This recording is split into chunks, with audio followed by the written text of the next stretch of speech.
Ermənistanda keçmiş prezident Robert Köçəryan korrupsiya işi çərçivəsində saxlanılıb. Ona qarşı dövlət vəsaitlərinin mənimsənilməsi, rüşvət, çirkli pulların yuyulması və vəzifədən sui-istifadə ilə bağlı ittihamlar irəli sürülüb.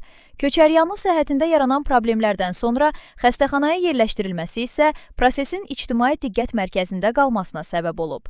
Amma proses bununla bitmir. Köçəryanın oğlu Sedrak da hüquqi araşdırmaların mərkəzinə düşüb və saxlanılıb. Beləliklə, keçmiş prezidentlə bağlı korrupsiya işi artıq onun siyasi və ailə çevrəsinə də toxunur. Bu isə Köçəryan ailəsinin həm hüquqi, həm də siyasi baxımdan ciddi təzyiq altında qaldığını göstərir. Ermənistanda Köçəryan hakimiyyəti üçün iki ciddi təhlükə və təhdid mənbəyi vardır. Onlardan birincisi keçmiş Qarabağ klanı ilə bağlıdır. Bunların başında Robert Köçəryan və Serj Sarkisyan dayanır. Ermənistan keçmiş prezidentləri, Xocalı qatilləri, hərbi canilər. Digəri isə Ermənistan Katolikosıdır və bu günləri Ermənistan baş naziri Nikol Paşinyan hər iki istiqamətdə mübarizə aparır. Öz rəqiblərini sıradan çıxarmaq istəyir və fərqindədir ki, burada kim kimi mübarizəsi gedir. Ya Robert Köçəryanı və Serj Sarkisyanı Paşinyan sıradan çıxardacaq, eyni zamanda Katolikosu da. Ya da ki, bu mübarizədə o zəiflik və qətiyyətsizlik nümayiş etdirsə, onlar Paşinyanı sıradan çıxardacaqlar və hər iki halda qalib tərəf öz qələbəsini qeyd edəcək. Robert Köçəryan, Serj Sarkisyan da onların ətrafı öndə olanda cəmaət nə qədər indi Nikol Paşinyana etimadını itirsə belə yenə də seçim etimadı edirlər Nikol Paşinyana. O quldurları isə hakimiyyətə yaxın buraxmaq istəmirlər. Ona görə düşünürəm ki, indi bunlar nə talan etdiyi erməni xalqın vəsaitləri əllərindən alınacaq və bunların cinayətləri təsdiq olunduğu halda ömürlərin Robert Köçəryanın, indi Serj Sarkisyan biraz sakit özünü aparır, tustaqxanada çürüməlidir.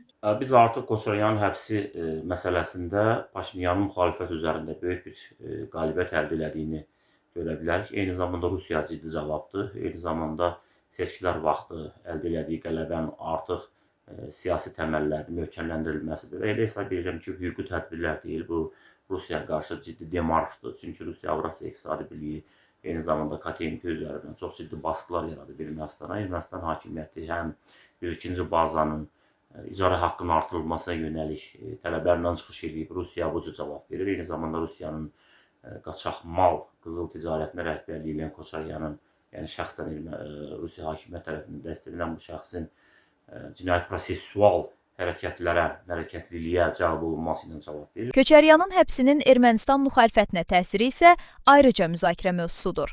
Çünki söhbət sıradan bir müxalifətçidən deyil, ölkənin keçmiş prezidentindən və uzun illər Ermənistanın siyasi sistemində mühüm rol oynamış şəxsdən gedir. Köçəryanın siyasi karyerasının yenidən hüquqi ittihamların fonunda gündəmə gəlməsi onun siyasi nüfuzuna ciddi ziyan vurur. Üstəlik, oğlunun da saxlanılması Köçəryan ətrafında yaranmış vəziyyəti daha da ağırlaşdırır.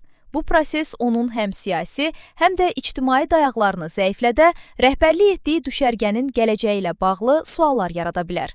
Əslində, Ermənistan müxalifəti üçün əsas problem də budur. Hakimiyyətə alternativ olmaq iddiasında olan qüvvələrin önündə dayanan əsas simalardan biri özünün və ailəsinin hüquqi problemləri ilə gündəmin mərkəzinə gəlib.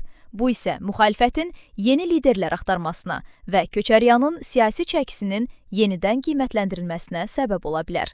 Robert Köçəryan mövcud hökumətə qarşı, Ermənistanın müstəqilliyinə qarşı demək olar ki, Rusiyanın əlaltısı kimi çıxış edir. Və o, indiyə kimi də Ermənistanı Rusiyanın ayağı altına atmaq üçün bütün səylərin davam edir. Və özdə sayılır ki, bunun az qala Putinlə şəxsi dostluğu var.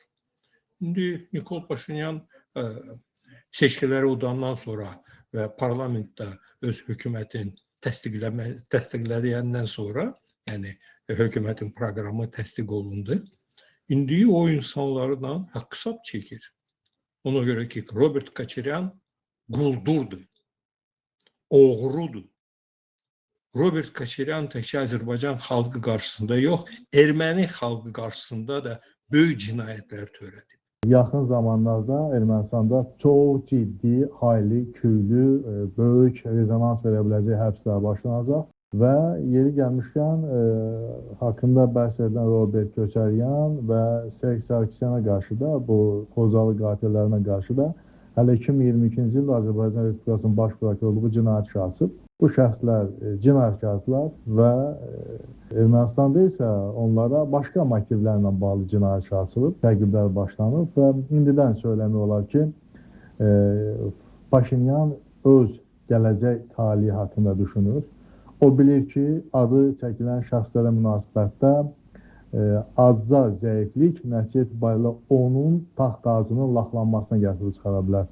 Paşinyan prosesi genişləndirməkdədir. Koçaryanla yanaşı onun oğulları, eyni zamanda Sarkisyanın da bu proseslərə cəlb olunması böyük ölçüdə baş verən bu məhkəmə hakimiyyətindən bağlı yaşanan proseslərin də genişlənməsini ortaya qoyur.